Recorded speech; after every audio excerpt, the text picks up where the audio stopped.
Ang asukal ay isang pangunahing bahagi ng ating pang-araw-araw na pagkain. Ngunit kung ito ay sobra, maaari itong magdulot ng mga seryosong problema sa ating kalusugan.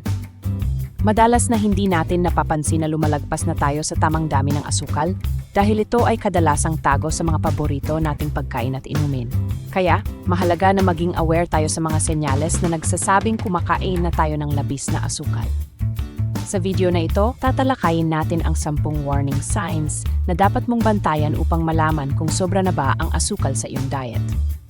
Hindi lang ito tungkol sa timbang. Ang sobrang asukal ay maaaring makaapekto sa iyong enerhiya, balat, kalusugan ng ngipin at marami pang iba. 1. Madalas na pagkapagod o pakiramdam ng panghihina. Ang unang senyales na maaaring nagpapakita ng sobrang pag-inom o pagkakain ng asukal ay ang biglaang pagkapagod. Kapag kumain tayo ng matamis, bigla tayong nagkakaroon ng energy boost, ngunit ito ay panandalian lamang.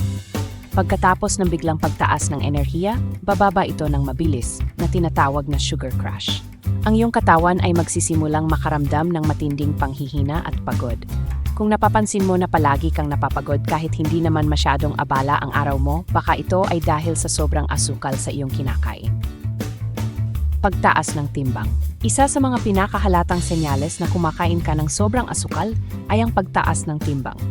Ang asukal, lalo na kung sobra, ay nagiging taba sa katawan na sanhi ng pagdami ng timbang. Kapag marami kang kinokonsumong matatamis na pagkain, lalo na ang mga sugar-sweetened beverages, ang mga calories mula dito ay mabilis na naiimbak sa katawan bilang taba. Kung napapansin mong tumataas ang iyong timbang kahit hindi naman nagbabago ang iyong physical activity, maaring ito ay dahil sa labis na asukal sa iyong pagkain. 3. Madalas na pagtamlay o pagiging irritable. Kung ikaw ay madalas na irritable o hindi mo kontrolado ang iyong emosyon, maaring ito ay dahil sa epekto ng sobrang asukal sa iyong katawan. Ang sugar crash na nabanggit natin kanina ay hindi lamang nakakaapekto sa iyong enerhiya, kundi pati na rin sa iyong mood. Ang biglaang pagbabago sa level ng asukal sa dugo ay maaaring magdulot ng labis na pagtamlay o pagkabagot. Kung napapansin mong mabilis kang nainis o madali kang magalit, subukang tingnan ang iyong sugar intake.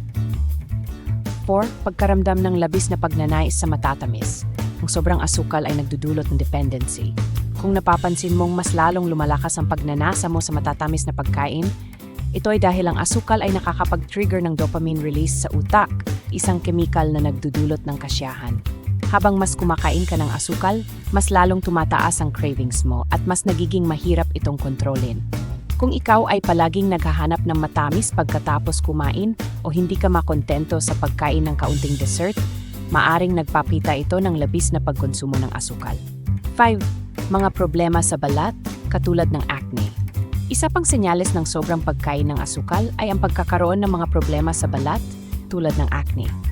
Ang mataas na asukal sa dugo ay nagdudulot ng inflammation na maaaring mag-trigger ng acne at iba pang mga skin issues.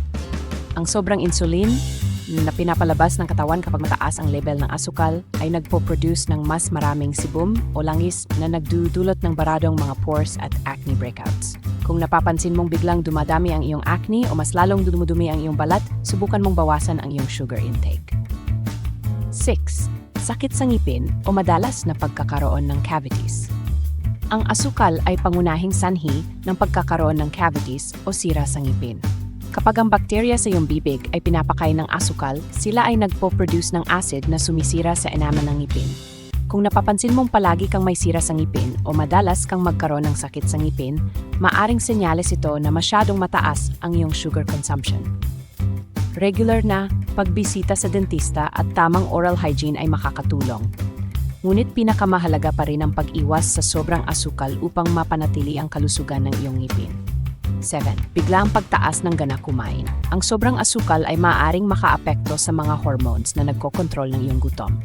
Ang asukal ay nakakaapekto sa leptin, isang hormone na nagsasabi sa iyong utak na ikaw ay busog na.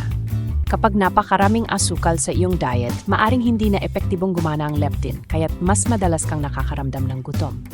Kung napapansin mong kahit busog ka na ay gusto mo pa ring kumain, maaring ito ay dahil sa sobrang asukal sa iyong pagkain na nagpapabago sa iyong natural na mekanismo ng gutom.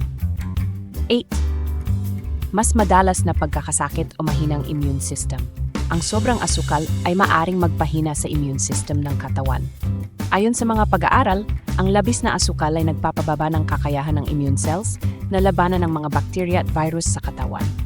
Kung napapansin mong madali kang mahawa ng sipon, trangkaso o iba pang sakit, maaring ito ay dahil sa sobrang asukal na nagpapahina sa iyong immune system. Ang pagbawas sa asukal ay makakatulong upang mapalakas ang iyong resistensya laban sa mga sakit. 9. Mataas na presyon ng dugo. Ang sobrang asukal, lalo na mula sa sugar-sweetened beverages at mga processed food, ay maaring magdulot ng mataas na presyon ng dugo o hypertension. Kapag palagi kang umiinom ng matatamis na inumin o kumakain ng mga pagkaing puno ng asukal, tumataas ang iyong risk na magkaroon ng hypertension. Kung ikaw ay nakakaranas ng mataas na presyon, isa sa mga hakbang upang mapababa ito ay ang pagbawas ng asukal sa iyong dieta. Mas makabubuti rin na iwasan ang mga processed foods at tumutok sa mga natural at masustansyang pagkain. 10. Pagtaas ng blood sugar o diabetes risk. Ang isa sa mga pinakamahalagang senyales na kumakain ka ng sobrang asukal ay ang pagtaas ng iyong blood sugar level. Ang sobrang pagkonsumo ng asukal ay nagiging sanhi ng insulin resistance, kung saan hindi na kayang kontrolin ng katawan ang pagtaas ng asukal sa dugo. Sa paglipas ng panahon, ito ay maaaring magdulot ng type 2 diabetes. Kung napapansin mong mabilis tumaas ang iyong blood sugar o palaging mataas ito, mahalaga na mag-ingat sa iyong sugar intake at kumonsulta agad sa doktor upang maiwasan ang malalang komplikasyon. Ang asukal ay maaring magbigay ng panandaliang saya at enerhiya, ngunit ang labis na pagkonsumo nito ay nagdadala ng maraming panganib sa ating kalusugan. Ang mga senyales na tinalakay natin ay nagpapakita ng direktang epekto ng sobrang asukal sa katawan. Kung ikaw ay nakakaranas ng ilan sa mga sintomas na ito, mahalagang suriin ang iyong dieta at magbawas ng mga pagkaing may mataas na asukal. Sa pamamagitan ng pagkakaroon ng balansing pagkain at tamang pamumuhay, mas mapapanatili mo ang iyong kalusugan at maiiwasan ang mga seryosong sakit na dulot ng sobrang asukal. Huwag kalimutang alagaan ang iyong kalusugan dahil ito ang susi sa mas masiglang buhay. Maraming salamat sa panonood ng aming video. Huwag kalimutang i-subscribe sa aming channel para sa iba pang mga kapaki-pakinabang na impormasyon at tips tungkol sa buhay.